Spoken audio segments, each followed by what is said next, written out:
Bismillahirrahmanirrahim. Assalamualaikum warahmatullahi wabarakatuh. Halo semuanya, perkenalkan nama saya Habib Firmansyah dengan nomor induk mahasiswa 215030300111 dari kelas Manajemen Dokumen B dan dari program studi Ilmu Perpustakaan jurusan Administrasi Publik Fakultas Ilmu Administrasi Universitas Brawijaya angkatan 2021. Video ini dibuat untuk memenuhi tugas manajemen dokumen dengan dosen pengampu Ibu Aulia Puspaninggali. Dan di video ini juga akan dijelaskan mengenai penyimpanan arsip berdasarkan sistem abjad. Video penyimpanan arsip berdasarkan sistem abjad ini akan berisi pertama yaitu ada pengertian, yang kedua ada kelebihan dan kelemahan, yang ketiga ada peraturan mengindeks, yang keempat ada daftar klasifikasi abjad, yang kelima ada tata cara penyimpanan arsip, dan yang terakhir ada praktikum. Pertama, kita akan ngebahas nih pengertian terlebih dahulu. Pengertian dari sistem abjad ini adalah sistem penyimpanan dan penemuan kembali arsip yang disusun berdasarkan pengelompokan dan urutan abjad dari nama orang, badan, atau organisasi, dan sistem abjad tentunya menggunakan dari huruf A sampai dengan Z. Namun, ternyata sistem abjad ini juga memiliki kelebihan dan kelemahan, di mana kelebihannya itu yang pertama, dokumen yang berasal dari satu nama yang sama akan berkelompok menjadi satu. Seperti contohnya itu adalah Alan Worker dengan Alone Worker. Itu akan dijadikan menjadi satu. Yang kedua, surat masuk dan surat keluar disimpan bersebelahan dalam satu map. Akan tetapi ada juga yang memisahkannya satu map dan satu map. Satu map untuk surat masuk dan satunya lagi satu map untuk surat keluar. Yang ketiga, mudah dikerjakan dan diterapkan. Yang keempat, surat yang masuk banyak sehingga harus bisa cepat nih dikategorikan karena saking banyaknya surat yang masuk maupun yang keluar sehingga kita harus bisa cepat-cepat untuk mengerjakan surat ini. Selain dari kelebihan, sistem abjad ini juga memiliki kelemahan. Kelemahan yang pertama yaitu pencarian dokumen untuk nama orang harus mengetahui nama belakangnya. Yang kedua, surat-surat yang walaupun berhubungan satu sama lain tetapi berbeda nama pengirimnya akan terletak terpisah dalam penyimpanannya. Yang ketiga, banyak orang yang memiliki nama yang sama, sehingga harus lebih teliti karena kalau tidak teliti bisa salah dalam menempatkan dan menemukannya. Seperti tadi, Alan Worker dengan Alone Worker itu memiliki nama yang sama, sehingga harus bisa lebih teliti lagi dalam membuat indeksnya ataupun dalam mencarinya. Yaitu ada peraturan mengindeks yang dibagi menjadi 4 kategori.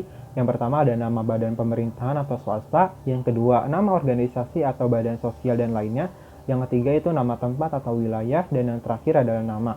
Namun nama ini juga digolongkan menjadi 3, yaitu nama keluarga, marga, dan yang terakhir adalah baptis. Daftar klasifikasi abjad. Pengelompokan arsip berdasarkan nama orang, badan, atau organisasi secara sistematis dan logis, serta disusun berjenjang dengan tanda-tanda khusus yang berfungsi sebagai kode, baik nama perorangan, perusahaan, instansi pemerintah, organisasi, dan himpunan. Setelah nama diindeks, kemudian indeks tersebut diberikan kode berdasarkan dari huruf A sampai dengan huruf Z. Namun, apabila terdapat jumlah nama yang sama, maka disusun berdasarkan huruf kedua, ketiga, dan seterusnya. Dan kode ini juga diberikan dari dua huruf pertama setelah nama diindeks. Nah, secara contohnya yaitu adalah kelanasan. Namanya adalah kelanasan. Setelah diindeks, namanya menjadi san, kelana. Dan untuk kodenya diambil dua huruf pertama dari nama indeks yaitu sa. Jadi, kodenya itu adalah S besar atau S kapital dan A kecil. Setelah diindeks dan daftar klasifikasi abjad, selanjutnya ada tata cara penyimpanan arsip. Terdapat 5 cara untuk penyimpanan arsip ini. Yang pertama ada memeriksa arsip, yang kedua ada mengindeks arsip, yang ketiga ada memberikan kode arsip, yang keempat itu ada menyortir arsip, dan yang terakhir adalah menyimpan arsip. Tahap pertama dalam menyimpan arsip yaitu dalam memeriksa arsip. Arsip ini akan diperiksa apakah sudah bisa disimpan atau belum. Untuk mengetahuinya dengan melihat arsip tersebut apakah ada tanda khusus seperti tanda simpan, file, dan dep. Dep ini berarti panjangan atau deponeran yang berarti simpan. Namun jika masih ragu, bisa bertanya kepada orang yang menerima ataupun memberikan arsip kepada kita. Setelah memeriksa arsip, maka selanjutnya adalah mengindeks arsip. Arsip akan dibaca, kemudian ditentukan indeksnya. Jika arsip masuk, maka yang diindeks adalah nama pengirim arsip, sedangkan jika arsip keluar, maka yang diindeks adalah nama tujuannya. Jika teman-teman masih belum memahami cara mengindeks arsip, maka bisa melihat buku panduan mengindeks yang sudah tersedia di dalam perpustakaan ataupun di perpustakaan ataupun di lembaga-lembaga. Memberikan kode arsip. Kode arsip didapatkan dari proses pengindeksan. Kode ini diambil dari huruf pertama nama yang sudah diindeks. Kemudian Ditulis kode ini di pojok kanan atas arsip menggunakan pensil untuk menjaga kebersihan arsip karena arsip ini masih bisa digunakan kembali. Sortir arsip mengelompokkan arsip pada kode yang sama menjadi satu sehingga mempermudah dalam proses penyimpanan, seperti surat keluar dengan surat keluar dan surat masuk dengan surat masuk, dan tidak lupa juga untuk memeratin kodenya. Dan di tahap ini juga ditulis kodenya itu di dalam guide atau pembatas dari arsip ini. Dan guide ini atau pembatas arsip ini dibagi menjadi 3, yaitu pertama ada primer, sekunder, dan tersier. Arsip dalam proses penyimpanan arsip adalah menempatkan arsip pada tempatnya dan menempatkan arsip sesuai dengan kode dan susunan yang telah ditetapkan. Seperti tadi, surat masuk dengan surat masuk, surat keluar dengan surat keluar. Namun jika ketika kita memasukkan map, dalam map arsip ini akan disusun seperti guide, pembatas yang pertama dapat primer yang terdiri dari kode yang pertama atau kode yang utama, selanjutnya ke guide atau pembatas yang kedua sekunder, yaitu dari kode utama dengan kode cabang, dan selanjutnya akan ditaruh arsipnya. Untuk memahami penjelasan mengenai penyimpanan arsip dengan siswa abjad, saya akan melakukan praktikum dalam menyimpan arsip ini yang dibagi menjadi 6 langkah. Yang pertama adalah menyiapkan alat bahan, yang kedua yaitu memeriksa arsip, yang ketiga adalah mengindeks arsip, yang keempat adalah memberikan kode arsip, yang kelima adalah menyortir arsip, yang terakhir masuk ke langkah pertama yaitu menyiapkan alat dan bahan. Alat dan bahan kita siapkan, yang pertama ini ada map plastik warna biru, selanjutnya ada arsip atau surat yang masuk dan keluar, selanjutnya yang ketiga itu ada guide pembatas binder ataupun pembatas arsip, kemudian ada daftar indeks arsip yang berisi nomor, nama perusahaan, nama indeks, dan kode. Kemudian ini ada alat tulis kantor, yang pertama ada pulpen dan pensil, yang terakhir ada pulpen kertas atau perforator. Langkah kedua yaitu memeriksa arsip masuk dan keluar. Arsip yang masuk dan keluar ini kita memposisikan diri kita sebagai sekretaris sebuah perusahaan bernama PT Harinama. Dan kita lihat nih, untuk arsip masuk sendiri ini kita bisa melihatnya dari logo perusahaan yang masuk. Misalkan ada logo perusahaan lain yang mengirimkan surat ke kita, maka itu termasuk arsip masuk. Dan apabila kita ingin mengirimkan surat ke perusahaan lain, itu termasuk arsip keluar atau surat keluar yang bisa dilihat dengan logo perusahaan kita dan tujuan alamat yang ingin dikirim oleh perusahaan kita. Namun ada juga surat atau arsip yang tidak menggunakan logo perusahaan, dan itu termasuk arsip atau surat pribadi, di mana untuk mengindeksnya kita bisa melihat dari tanda tangan yang masuk atau tanda tangan yang mengirim. Jadi ini langsung kita pisahkan antara arsip masuk dengan arsip keluar.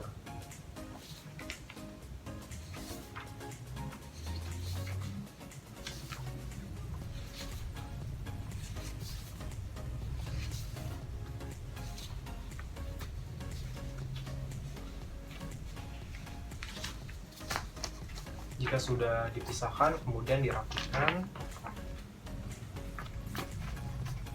Dan ini adalah arsip atau surat masuk, dan ini adalah arsip atau keluar. Langkah ketiga yaitu mengindeks arsip. Selanjutnya, arsip yang masuk dan keluar akan kita indeks. Dengan cara mengindeksnya itu, kita melihat dari arsip masuk nih. Arsip masuk, kita melihat dari logo perusahaan yang masuk ke dalam perusahaan kita. Ini misalkan ada logo dari PT Erlangga Jaya. Kemudian kita tulis di daftar indeks arsip. Cara mengindeksnya itu dengan cara awalnya bernama dengan PT Erlangga Jaya. Namun ketika namanya diindeks berubah menjadi Erlangga Jaya, PT. Ini langsung kita catat di daftar indeks arsip. Kita catat nomor 1 itu adalah PT Erlangga Jaya, dengan kemudian indeksnya itu Erlangga Jaya, PT, dan itu sama seperti yang lainnya, kita tulis nama indeksnya masing-masing, dan untuk surat arsip selanjutnya sama seperti itu.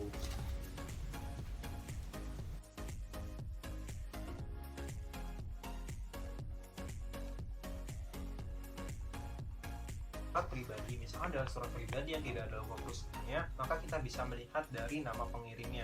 Misalkan ini surat atau arsip pribadi untuk mendaftar lowongan pekerjaan, kita bisa melihat dari nama penanda tangannya, misalkan Park Jimin.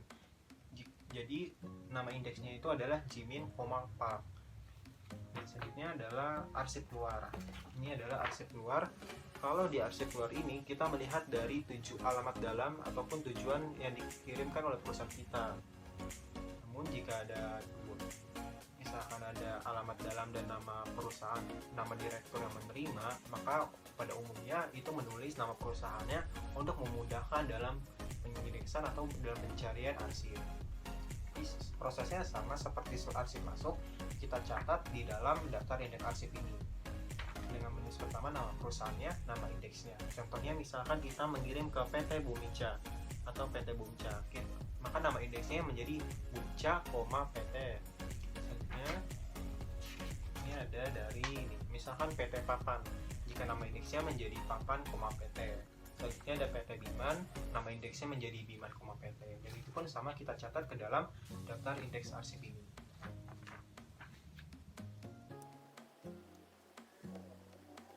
Dan jika sudah ditulis ini, kemudian kita rapikan kembali.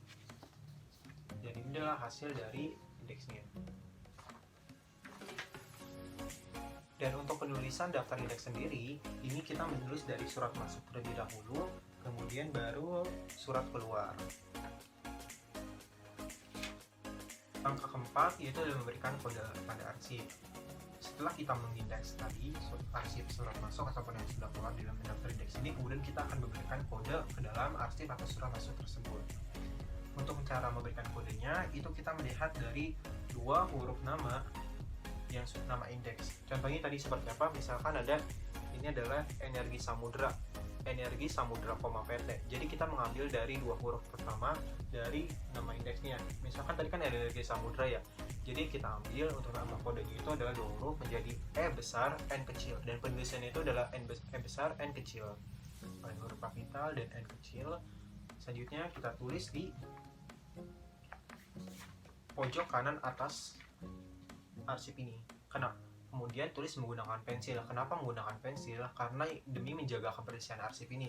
Karena arsip atau surat ini akan digunakan kembali oleh Bunda untuk di kemudian harinya. Maka kita menggunakan pensil. Kenapa tidak menggunakan pulpen?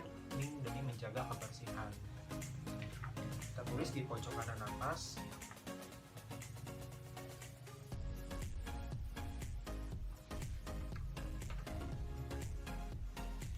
Oke. Langkah selanjutnya sama seperti terus surat lainnya. Kemudian jika surat keluar atau keluar, kita bisa melihat dari tujuan alamatnya atau tujuan perusahaan yang dituju. Misalkan tadi PT Bumca, nama indeksnya adalah Bumca, PT. Sama tulis juga 2 huruf pertama nama indeks. Jadi Bumca ini adalah B besar, U kecil. Tulis juga di ujung kanan, pojok kanan atas.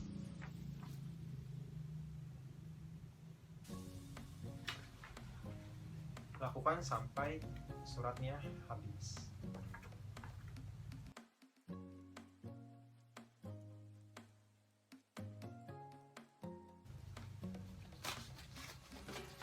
Jika kita sudah mencatat di pojok kanan atas ini, kemudian kita pindahkan ke dalam daftar indeks arsip ini di bagian kolom kode. Kita catat di bagian kolom kode.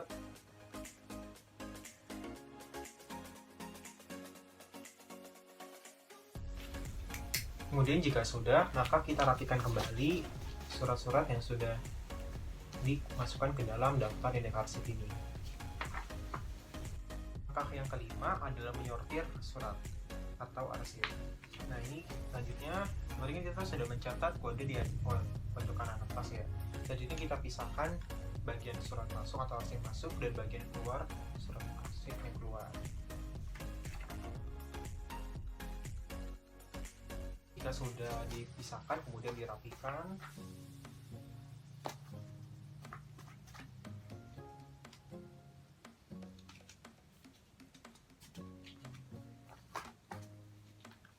Kemudian kita mencatat di dalam guide pembatas ini. Dan guide ini dibagi menjadi 3, akan ada primer, sekunder, dan tersier. Di mana guide pertama ini adalah primer, dan untuk guide kedua yaitu adalah sekunder.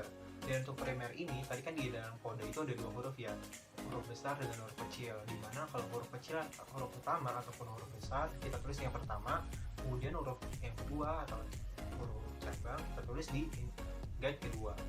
kita lihat dari kode yang sudah kita tulis di daftar indeks ini, kita catat di dalam guide ini. Pertama kita tulis misalkan adalah IN, kita tulis menggunakan pulpen. Misalkan kita menulis adalah IN, berarti E besar N kecil. E besar kita tulis di dalam guide ini, dan N kecilnya kita tulis di dalam guide yang kedua. Lalu kita pisahkan surat yang ingin dimasukkan ke dalam guide ini. Tadi adalah yang pertama PT Energi Samudra dengan nama indeksnya itu adalah indeks Samudra, PT dengan kode E besar N kecil.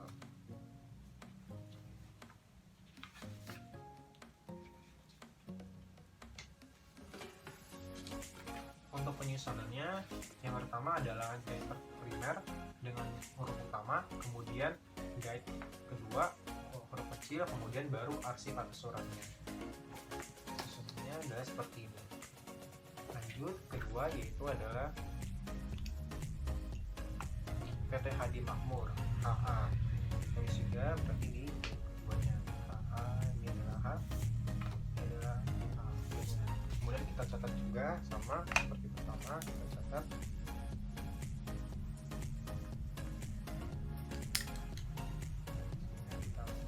suratnya.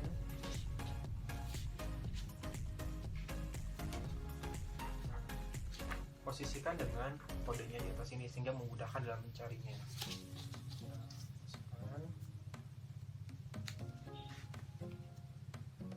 Yang ketiga adalah IN kembali nih. IN ini kita sama tadi. Nah, jika kasusnya menemukan surat yang sama, ini kan tadi yang surat pertama itu adalah IN dengan IN ya, Energi Samudra dengan Energi Samudra. Ini kita bisa melihat dari waktu suratnya masuk kapan. Yang pertama ini adalah 29 Agustus 2016 dengan 4 Oktober 2017. Jadi surat yang baru masuk yaitu adalah 4 Oktober 2017. Dan untuk penyusunannya sendiri, jika surat terbaru maka akan diletakkan di pertama, kemudian untuk selanjutnya adalah surat-surat yang sudah lama masuk. Untuk kita masukkan ke dalam guide ini. Lakukan sampai surat habis, sama seperti surat keluar. Untuk surat keluar juga sama seperti surat masuk, yaitu melihat dari kodenya tulisnya. Dan misalkan ada perbedaan, ini selanjutnya adalah PT Erlangga nih, Erlangga Jaya dengan kode E besar R kecil. Ini kan guide pertamanya adalah E besar, itu ada pertama tadi sudah sama seperti N. Namun jika sama beda di huruf keduanya, yang pertama tadi Energi Samudra itu adalah IN, sementara Erlangga ini adalah IR. Yang dibedakan adalah guide keduanya, guide sekundernya. Kita tulis di guide keduanya itu adalah huruf R kecil. Dan untuk penyusunan juga dengan sistem abjad terlebih dahulu seperti A sampai Z, disusun terlebih dahulu. A sampai Z ini kan dari N sama R itu duluan N, maka yang ditulis atau yang disusun berarti N dulu kemudian baru R. Kita susun seperti ini. Ini sudah sesuai. Ini E dan ini N. Ini adalah N surat arsipnya, N kemudian R, dan ini adalah arsipnya. Ini untuk kasus kode utamanya sama, namun di kode huruf keduanya berbeda. Namun tadi untuk proses yang pertama, untuk kode yang sama, itu adalah melihat dari jumlah suratnya yang masuk terlebih dahulu. Lakukan sampai suratnya habis dengan melihat kode ini.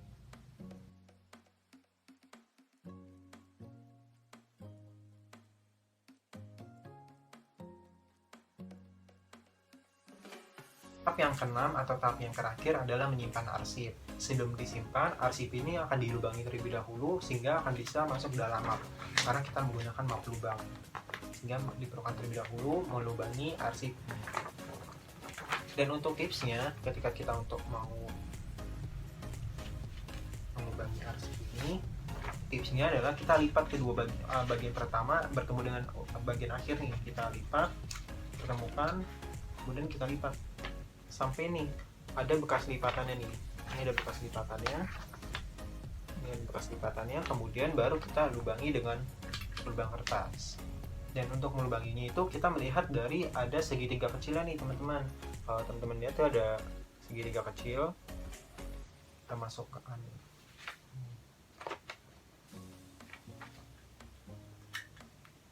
Ini sampai dengan mentok nih teman-teman, sampai dengan ketemu segi lipatan yang sudah tadi kita lipat bertemu dengan segitiga di lubang kertas ini. Usahakan tepat di titik segitiganya sehingga akan lubangnya menjadi rapi. Ini kita coba klik. Nah, di sini udah coba kita inin. Selanjutnya hanya satu saja buat contoh, kemudian kita masukkan ke dalam arsip yang lainnya.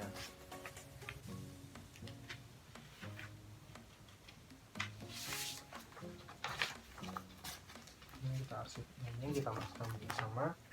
Ini sama seperti tadi, buat contoh saja yang pertama kita lubangi juga. Nah, dan jika sudah lubangi, kemudian susun kembali nih teman-teman, susun kembali sesuai dengan kodenya. Ini kita melihat kodenya.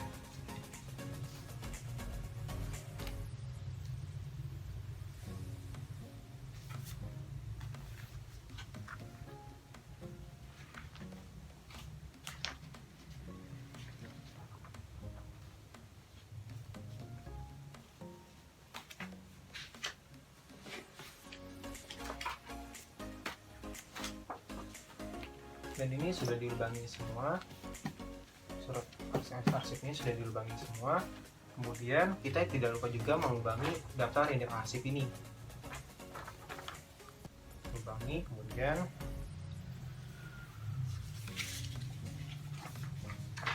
ini. Dan untuk susunannya sendiri, karena ini biasanya pada umumnya itu ada pembedaan dalam susunan arsip masuk dan arsip keluar, di mana masing-masing menggunakan satu map. Namun pada saat ini hanya menggunakan satu map saja. Dan untuk susunannya sendiri, yang pertama ini adalah cover profil perusahaan, kemudian daftar indeks arsip, kemudian surat masuk atau arsip masuk, kemudian baru dilanjuti dengan arsip keluar dengan melihat susunan abjad dan diurutkan dengan susunan abjad terlebih dahulu. Ini sudah diurutkan dengan sistem abjad dari huruf A sampai Z, dan untuk susunannya surat masuk dan surat keluar. Ini coba kita masukkan ke dalam map ini. Ini coba kita masukkan dalam lubang. Sebenarnya kita buka dulu nih lubangnya.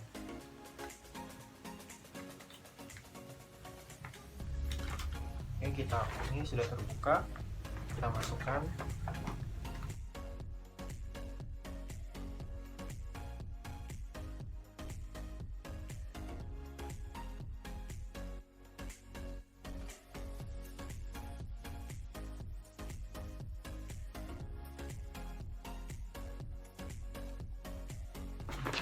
Sudah siap, jadi sudah selesai susunannya. Pertama adalah cover, kemudian daftar indeks arsipnya, kemudian guide-nya pembatas pertama, kedua sekunder, tiga adalah baru surat-suratnya. Dan ini pun tadi disusun juga berdasarkan surat masuk dan surat keluar. Selesai sudah dari pertama mungkin pengertian, kelebihan dan kelemahan, cara pengindeks arsip, daftar abjad, kemudian sistem atau tata cara penyimpanan arsip, yang terakhir dengan praktikum. Semoga dengan adanya ini semakin memahami, ataupun jika kalian belum paham, kalian bisa memutar kembali video ini. Sekian, dan ini adalah sudah jadi map arsipnya. Sekian dari saya, kurang lebih mohon maaf. Wassalamualaikum warahmatullahi wabarakatuh.